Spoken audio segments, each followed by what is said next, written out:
आज जो हम टॉपिक डिस्कस करेंगे वो है हमारे पास डिस्कवरी ऑफ न्यूट्रॉन, या उसी को हम बोलेंगे कंसेप्ट ऑफ एटॉमिक मास। तो अभी हमने देखा कि एटम के अंदर हमारे पास दो सब एटॉमिक पार्टिकल्स होते हैं, एक होता है इलेक्ट्रॉन, दूसरा होता है प्रोटॉन।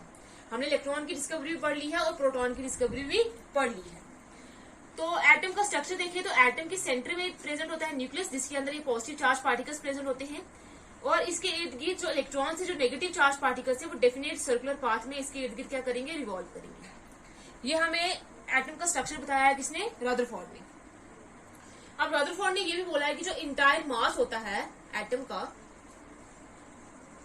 वो किसकी वजह से होता है, कहां पे होता है, मास ऑफ न्यूक्लियस की वजह से।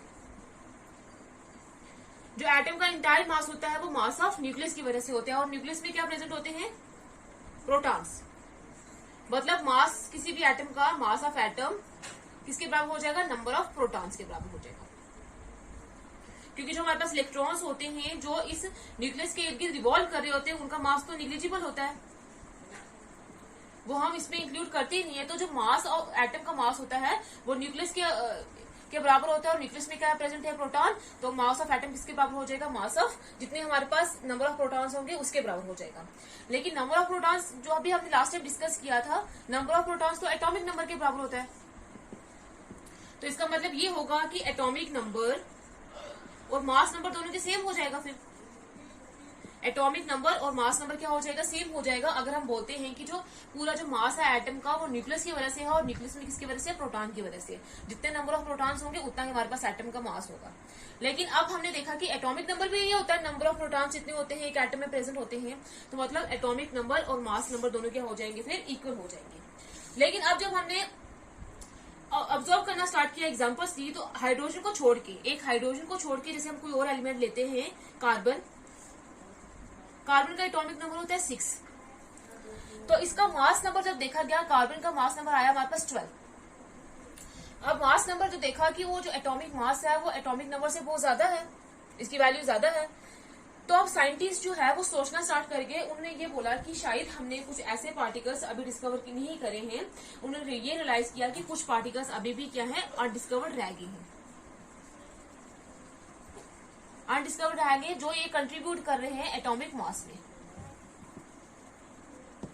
कि प्रोटॉन्स के अलावा भी कुछ ऐसे पार्टिकल्स हैं जो अभी अनडिस्कवर रह गए हैं, जिन्होंने इस एटॉमिक मास में क्या किया है, कंट्रीब्यूट किया है, अपना कंट्रीब्यूशन दिया है।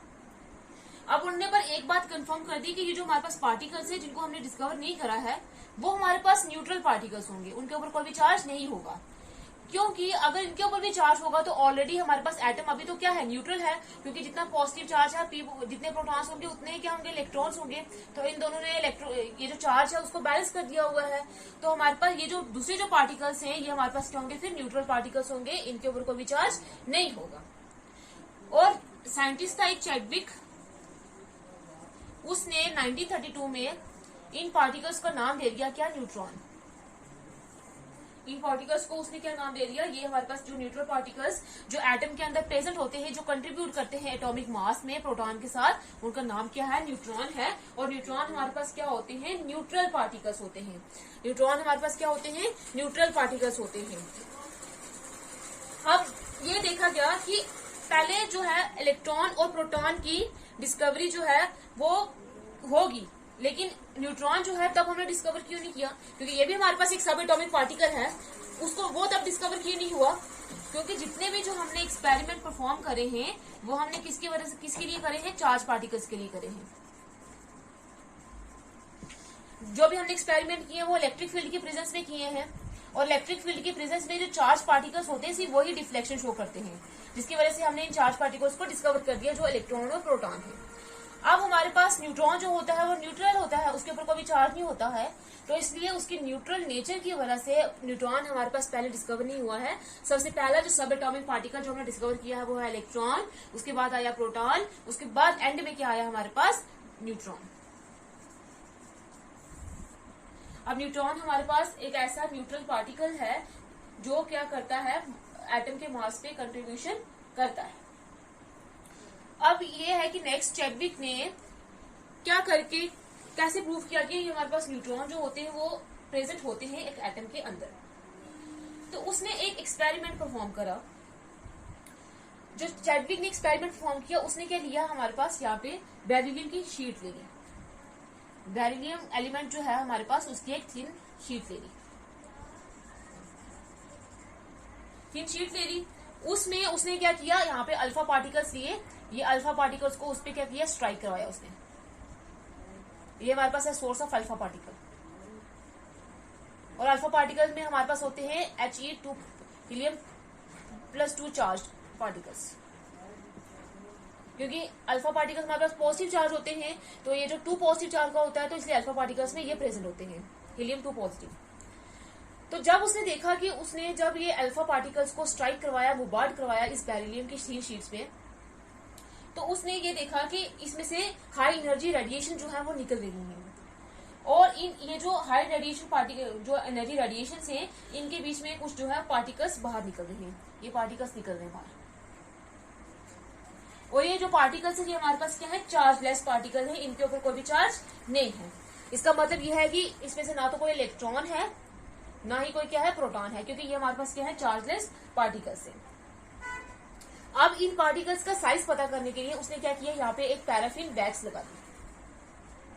पैराफिन वैक्स हमारे पास, पैराफिन होती है सैचुरेटेड हाइड्रोकार्बन से बनी होती है, यहाँ पे उसने क्या लगा दी, पैराफिन वैक्स लगा दी, रख दी।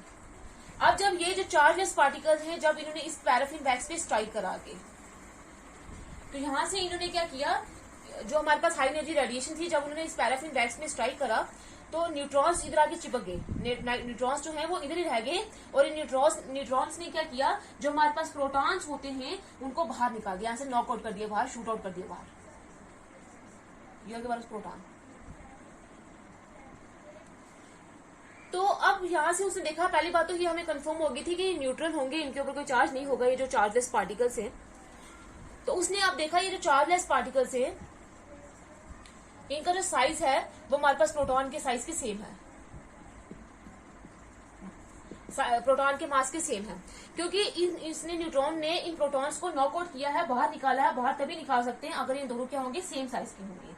अब इन चार्जलेस पार्टिकल को उसने नाम दे दिया कि हमारे पास क्या है, न्यूट्रॉन है, जिनका जो साइज है वो प्रोटॉन के बराबर है, और जो हमारे पास चार्ज है उनके ऊपर क्या है, न्यूट्रल है, तो इसलिए इनका नाम दे दिया इसने क्या, न्यूट्रॉन।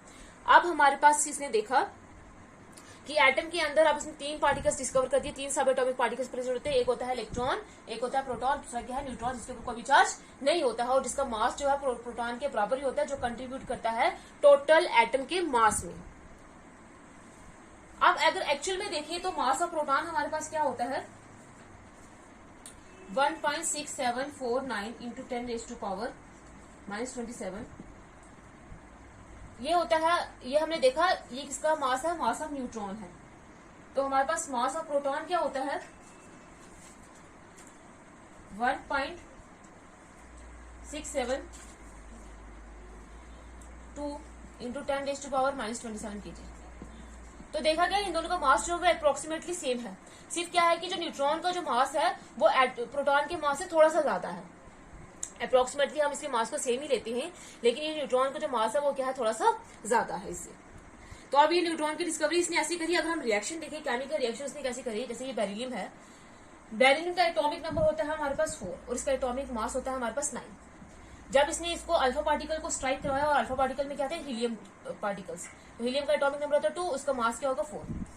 जब इन दोनों के बीच में रिएक्शन हुई, इन दोनों की न्यूक्लियस के बीच में रिएक्शन हुई, तो रिएक्शन इनके बीच में क्या होगी, न्यूक्लियर रिएक्शन होगी।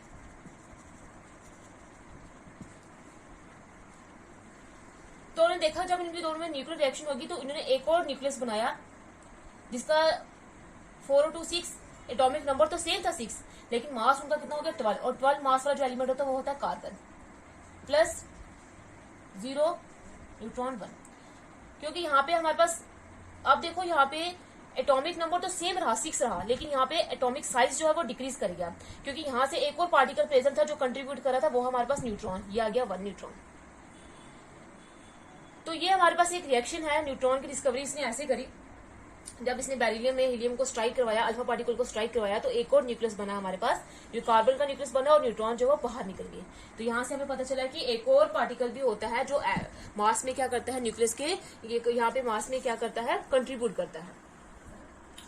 अब हम नेक्स्ट जो है फिर न्यूट्रॉन को कैसे डिफाइन कर सकते हैं।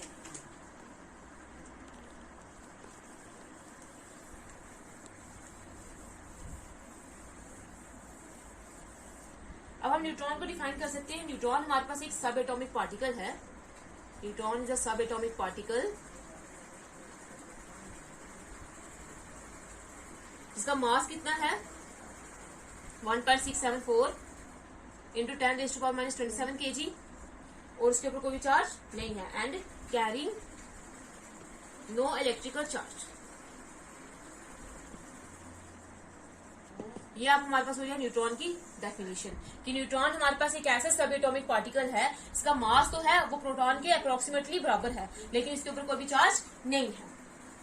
इसका मतलब ये है कि जो न्यूक्लियस होता है हमारे पास, अब हमारे पास एटम के अंदर 3 पार्टिकल आ गए, इलेक्ट्रॉन आ गया, प्रोटॉन आ गया और न्यूट्रॉन आ गया।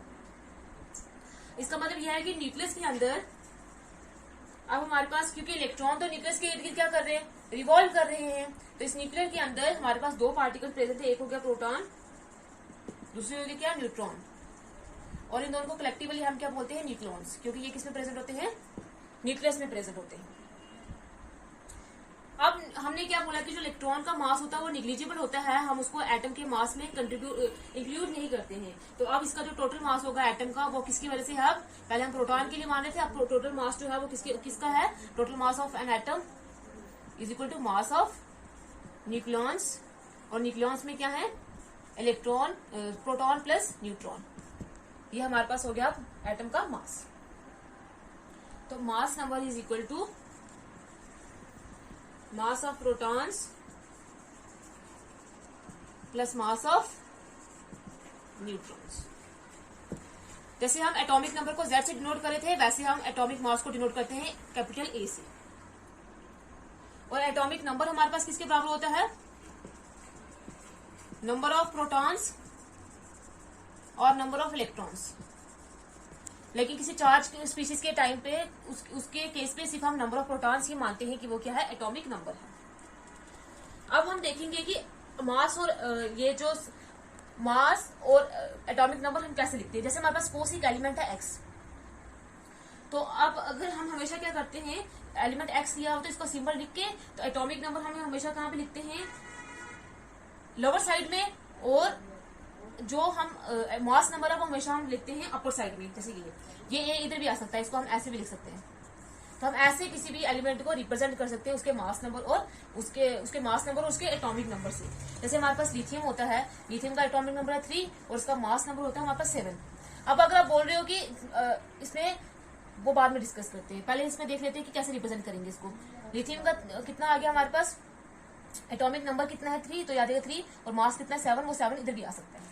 अब अगर आप देखें तो लिथियम में कितने हैं, 3 इसका एटॉमिक नंबर है, मतलब इसमें नंबर ऑफ प्रोटॉन्स कितने होंगे, 3 होंगे, क्योंकि इसका एटॉमिक नंबर 3 है, और नंबर ऑफ इलेक्ट्रॉन्स कितने होंगे, वो भी 3 होंगे। अब जितने प्रोटॉन्स होंगे, अब न्यूट्रॉन्स इसमें कितने होंगे 4, क्योंकि हमारे पास पूरा टोटल मास किसने कंट्रीब्यूट किया है, न्यूक्लियस में न्यूक्लियॉन्स ने। तो ये टोटल मास जो होगा वो किसकी वजह से होगा, प्रोटॉन प्लस न्यूट्रॉन की वजह से होगा। अब हम एटॉमिक नंबर और मास नंबर से ये पता कर सकते हैं कि कितने नंबर ऑफ इलेक्ट्रॉन्स या कितने नंबर ऑफ प्रोटॉन्स एक एटम के अंदर प्रेजेंट हो सकते हैं। तो अगर हम इसमें लिथियम की बात करें तो इसमें नंबर ऑफ इलेक्ट्रॉन्स कितने हैं, क्योंकि इसका एटॉमिक नंबर 3 है तो नंबर ऑफ इलेक्ट्रॉन्स भी 3 होंगे, उतने ही प्रोटॉन्स होंगे, और हमारे पास नंबर ऑफ न्यूट्रॉन्स कितने होंगे, मास नंबर है तो मास हमारे पास कितना 7, तो मास नंबर न्यूट्रॉन और प्रोटॉन का सम होता है, तो हमारे पास जो प्रोटॉन अभी हमने देख लिया 3 है, तो 7 माइनस 3 कितने हो जाएंगे 4, तो हमारे पास नंबर ऑफ न्यूट्रॉन्स कितने होंगे लिथियम में 4। तो ऐसे किसी एलिमेंट्स के एटॉमिक नंबर से, मास नंबर से हम number of protons, number of electrons और नंबर ऑफ न्यूट्रॉन्स कैलकुलेट कर सकते हैं।